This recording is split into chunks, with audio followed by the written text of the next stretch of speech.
Today I want to talk about a very important Mahayana teaching about the paths of enlightenment, 5 paths. And the reason I want to talk about it is partly because we're soon going to be having a retreat with Tenshin Roshi. Next week we'll have a 5-day intensive retreat out there at our land. And partly because on Friday morning I woke up and I was having a dream. And in the dream, I woke up thinking about the first path, this first of the paths, and I had a thought about it. So it's a very rich teaching that I want to share with you. In the Mahayana means the big vehicle.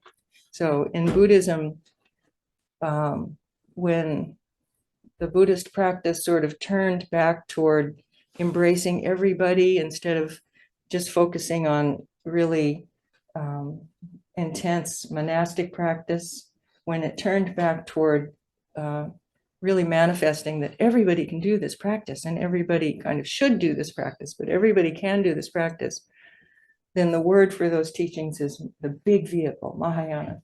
And Suzuki Roshi used to say, it's like a big taxi. Everybody can get in. So that's a very big taxi. So the Mahayana teachings are meant to be accessible for all of us and to help us along the path. So this is a classic Mahayana teaching, and it will sound a little unlike Zen, but it's underneath Zen. So these teachings are definitely part of our Zen practice. So it's called the 5 paths, 5 margas, the path of accumulation or preparation, the path of joining, the path of seeing, the path of meditation, and the path of no more learning. And when I woke up on Friday, that first path, the path of accumulation or preparation, I was lying there because I usually sleep lying down. I was lying there and I kind of had these thoughts of all the things that I should do that day as I woke up. And like I think most of you, I live in several realms of responsibility. There's family responsibility, there's Zen center responsibility, there's institute responsibilities, there's Japan responsibilities. I live in several realms. Do you guys live in several realms? Yeah. And sometimes they cooperate and sometimes they kind of clash, and all of a sudden you realize several of them are together and you have to take care of them all at one time. Isn't that fun? Well, I was lying there thinking, several of my realms have to be dealt with in 10 minutes. And then the path of accumulation came to me, because the path of accumulation is to gather the resources that we need for the path. And I realized, and one of the main ways of gathering those resources is to practice the 4 foundations of mindfulness: mindfulness of body, mindfulness of feelings, mindfulness of mind objects. So I was right there with mindfulness of body. And I thought, this body needs a little more rest. So to understand in that context that in order to take care of the many things I needed to take care of, I needed to go back to sleep. It was so cool. So it became part of my practice, actually. In order to do what I wanted to do, a little more rest was needed. And these 5 paths are, again, a very rich resource for us. So the path of accumulation, again, is to accumulate, to gather what we need for our spiritual practice. And those 4 foundations of mindfulness are the first part. We're gathering the resources that we need to investigate the mind, actually. So next week, we'll be hearing some very important teachings. And this the way we've gathered our practice together will make it possible for us to understand those teachings or to benefit from them. So the second marga is joining. And joining means it's right there between accumulating and seeing. Joining means we're getting close to seeing things as they really are. So joining means we're a little bit further along.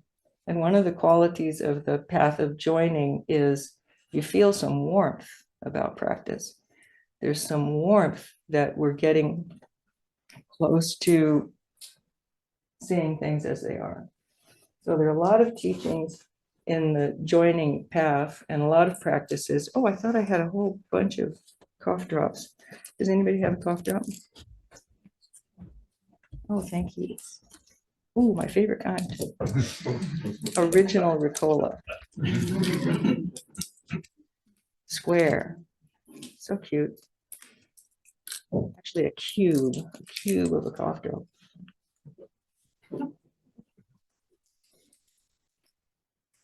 So then we join with our practice. We have a basis for understanding.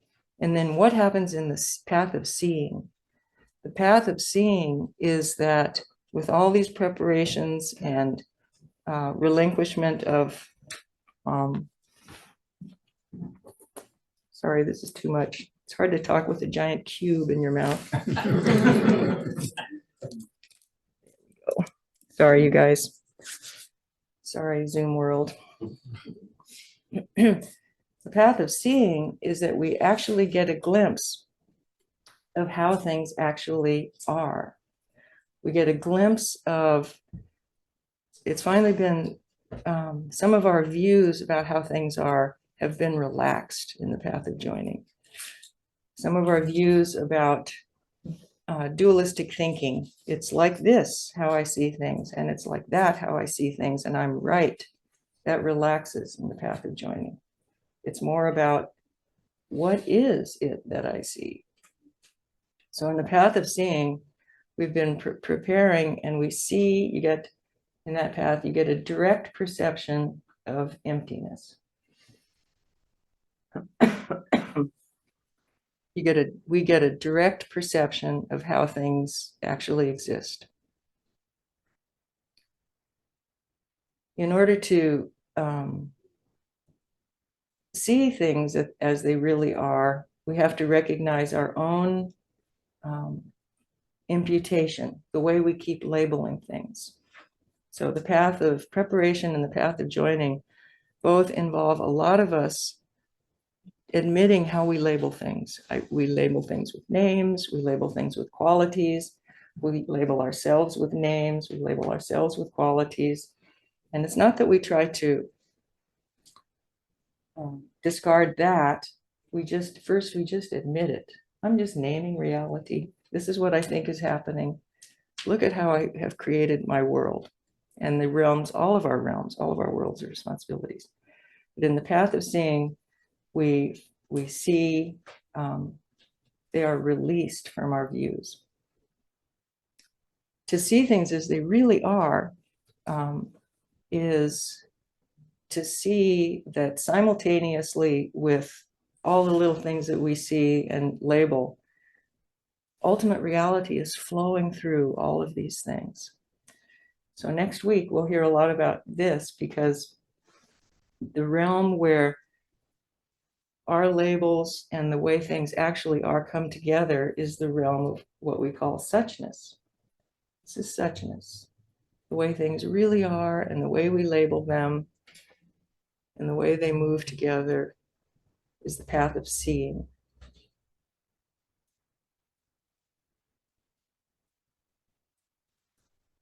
In some worlds, one of the things that is really interesting to me is that it kind of sounds like once we've seen that things are, we call it empty, but empty means they are, they don't exist just solidly all by themselves. They're the product of dependent co-arising. They're the product of many things come together to make them. They're not just a solid, separate entity. And all of our relationships, all of our situations in the world are also the result of many causes coming together. So to be able to see causation is part of what the path of seeing is about. We see that many, many, many factors have brought this situation into being.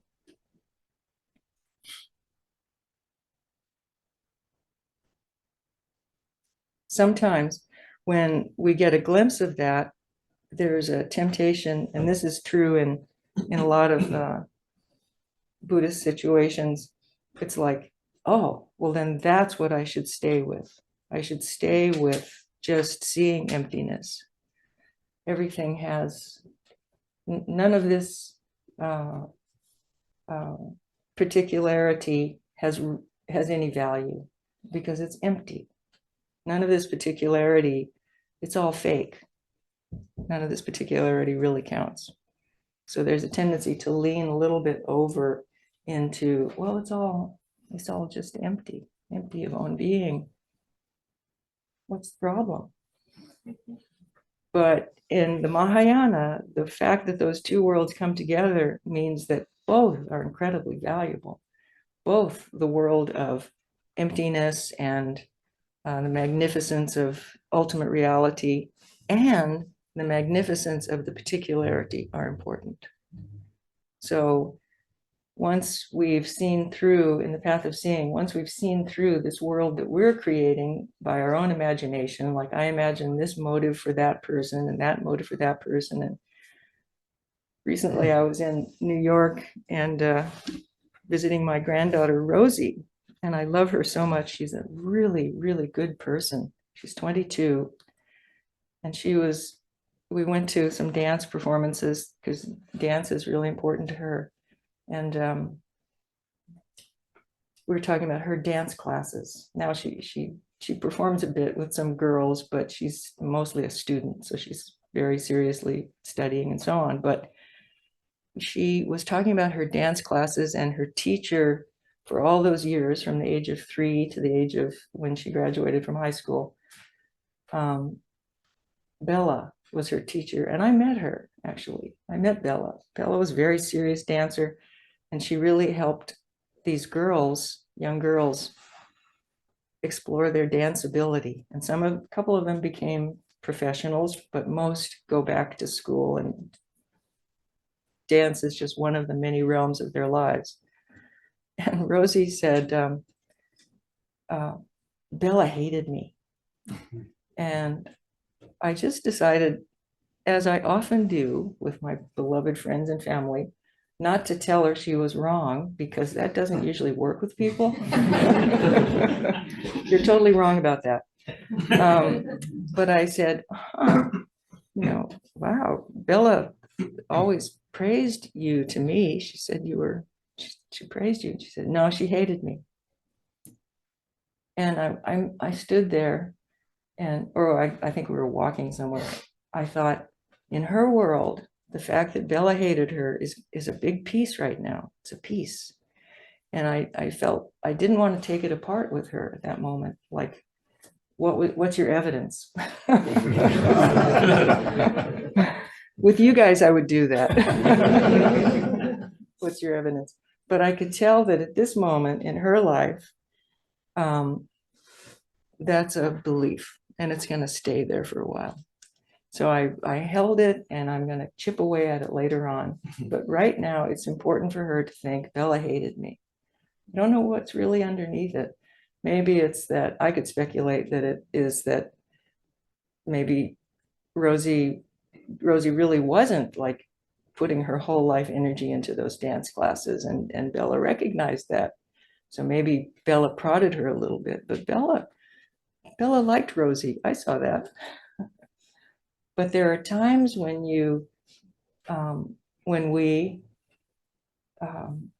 we just hold the belief system that somebody is presenting to us. We just kind of hold it. Look at this that has arisen in this mind object. And right now I thought it's not doing her any harm.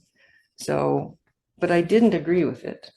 Didn't go that far. I just said, Bella liked you. No, she hated me.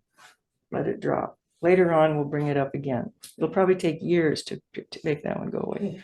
Although often what happens with my friends in the Dharma world, next time I see her, she might say, I just loved working with Bella. She was so nice to me. And I also will let that drop. I never say, I told you so.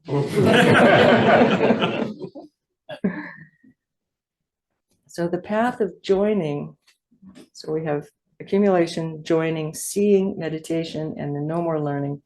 The path of joining is where we gather there is a connection between the path of accumulation and the path of seeing. And they're getting close. And they can go back and forth. And it isn't a kind of path where you leave one and then you never go back there. Because obviously I woke up in the path of accumulation on Friday. And I was very happy to be there because they become richer as you go back to them.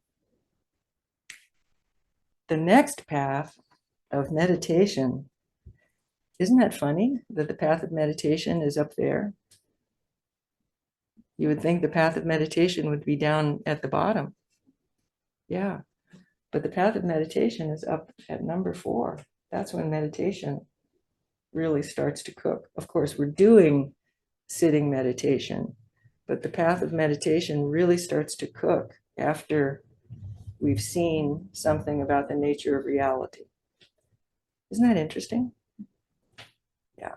So meditation for all of us is really hard when we're just sitting there. Why am I sitting here? Oh yeah, now I'm relaxed for a second. Now I'm not relaxed. Isn't it hard? It is hard. But the path of meditation in this system of the Mahayana teachings is that this is where, after getting a taste that things aren't what they appear to the ordinary mind, that's when we practice, guess what? The Eightfold Noble Path. So the Eightfold Noble Path, if you haven't heard of it, is the Buddha, Shakyamuni Buddha's great teaching about how to liberate ourselves from suffering. And again, it sounds like, well, that's the basic path. It's actually the most advanced path. So Eightfold Noble Path is right view. What's the next one, Tim? Right intention, yes. Right speech, right action, right livelihood, right effort, right mindfulness, right concentration. And they're wonderful things to practice from a dualistic mind, like right view. You study your view. Right speech, very important practice. But in this Mahayana system, we actually refine our understanding of how things really are in terms of action and speech, livelihood. Oh, I was going to print out the kinds of livelihood, the kinds of wrong livelihood. You would be surprised. The kinds of wrong livelihood are basically hypocrisy, duplicity, exploitation. It doesn't say you can't do this and that. It's don't do it hypocritically. Don't do it exploitatively. Don't do it in order to abuse others and so on. There are 5. Also in this path of meditation, there are a nice list of 414 things we need to give up at the path of meditation.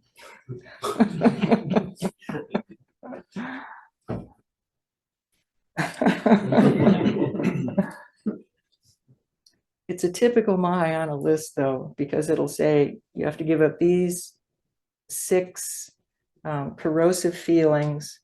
And since they appear in the desire realm, the form realm, and the formless realm, that's 3 times. So that's 3 times 6, that's 18. So somehow or other they end up at 414. But there was a set that I really liked about arrogance. Let's see if I printed it. I might have, because the Mahayana, these teachings will always surprise you. Just when you think you've got it, it will surprise you.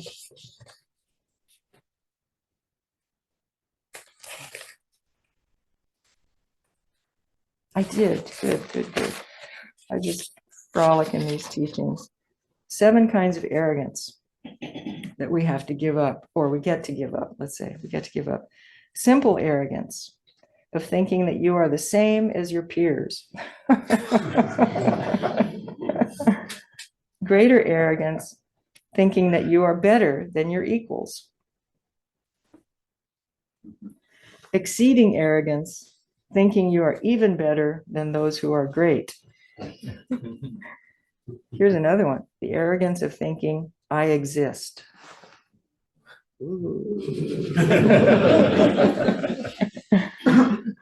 Blatant arrogance, thinking you have greater qualities than you actually possess. Number 6, the arrogance of thinking that you are slightly inferior, i.e., thinking you are slightly inferior to those who are great, but that you are excellent nonetheless.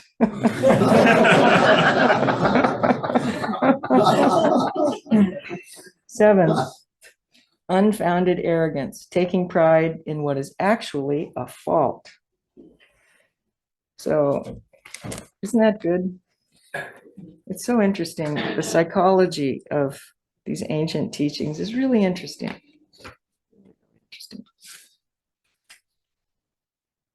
So the path of meditation is when finally the teachings of the Eightfold Path really cook.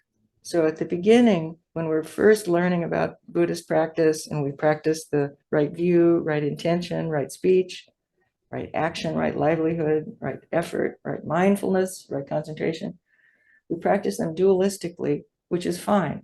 It's to improve. It's to get clear. It's to understand more. It's great. But then after a while, after you've seen something about the nature of reality, then we practice each one of those in order to enhance our understanding of reality. So with, say, for instance, practicing right view, often view deviates from seeing things as they really are. But once you have a taste of how things really are, then there's a reminder, oh yeah, I'm not seeing things as they really are. Or right speech. Is my speech helpful? Is at the basic level. But does my speech come from the way things really are? And does it enhance other people's understanding of the way things are? And then, again, we have those 414 different views, basically views, incorrect ways of seeing things that we get to slowly chip away at. There's nothing to say about the 5th path, the path of no more learning, because that's only Buddhas get there. So the path of meditation. Oh, I forgot one more thing. In the path of joining, there's a feeling of warmth. The feeling of warmth arises when, I don't know, you don't have to necessarily be aware of it, but the feeling of warmth is about you're going to get a vision of how things really are pretty soon, maybe even the next lifetime. And there's a feeling of great warmth. Excuse me. There's a feeling of great warmth when you're going to get a vision of how things really are in this lifetime. Isn't that great? So somehow or other, Zen is actually expressing the confidence that we already have all these tools. We already can see things as they really are. And when we sit down facing the wall or facing whichever direction we're facing, we're sitting down in the midst of that seeing things as they really are. Another reason why Zen is so revolutionary is that. So one more thing I want to talk about is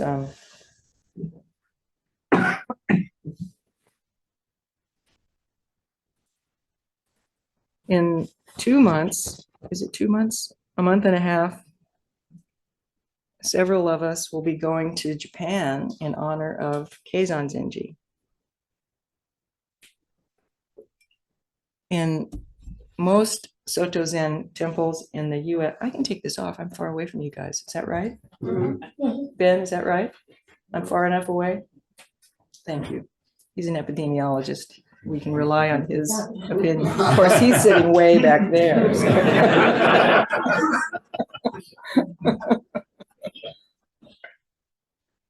So in line with what we've just been talking about, now you'll have a better, I think, a little more evidence about why Keizan is so important.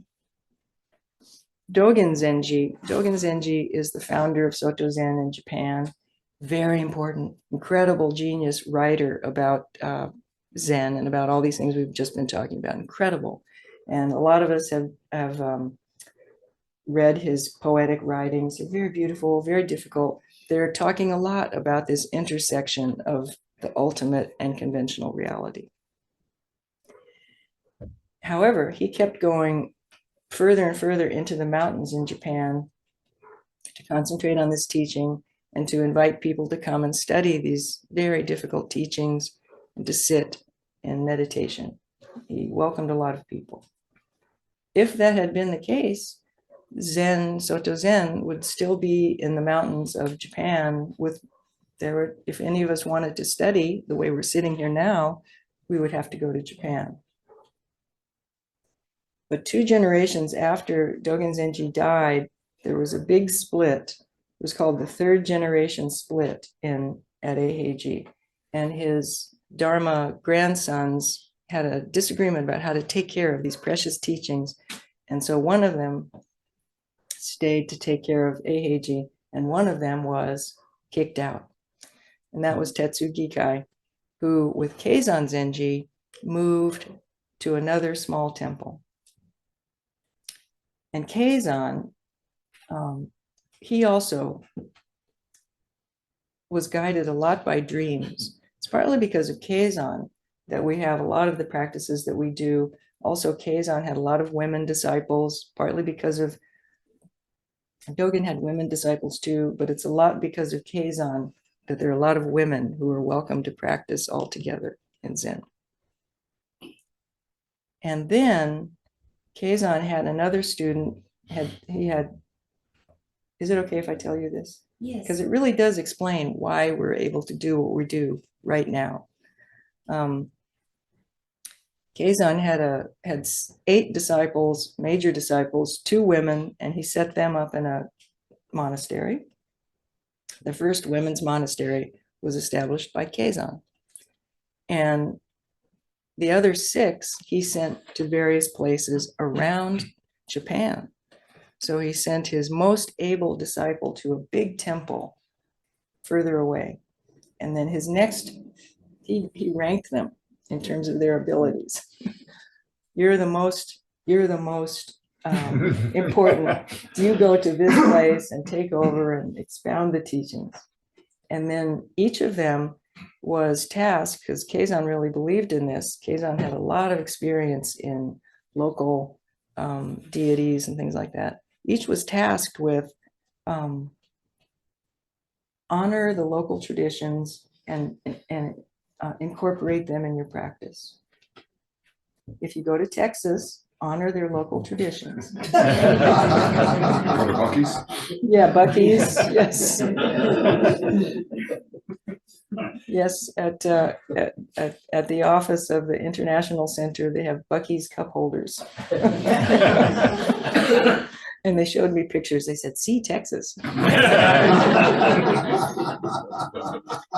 And he sent the other 5 to various temples, but the last one was Gasan, his least promising disciple. And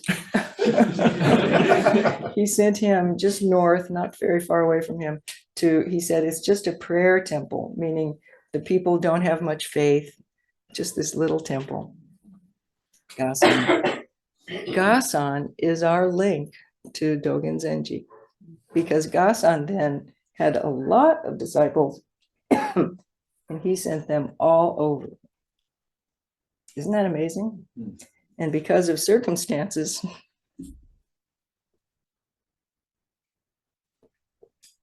like it was a difficult time in Japan, warfare, social upheaval, catastrophes, all sorts of things.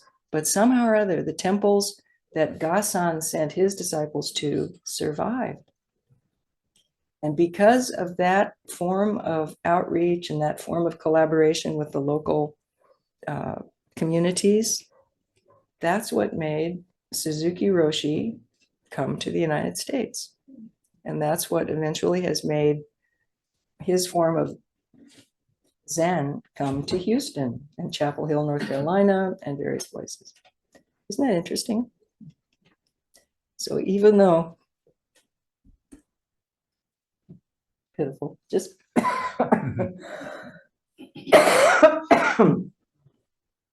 even though here in North America, we basically just honor Dogen, we couldn't honor Dogen unless Kazan had done his job.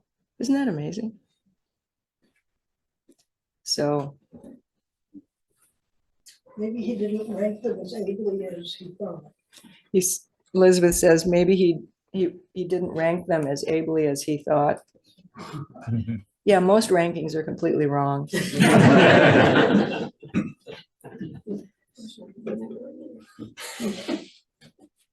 I think I'm going to stop right now. So anyway, so nice to see you, and I hope this has been helpful. Hope it encourages your practice.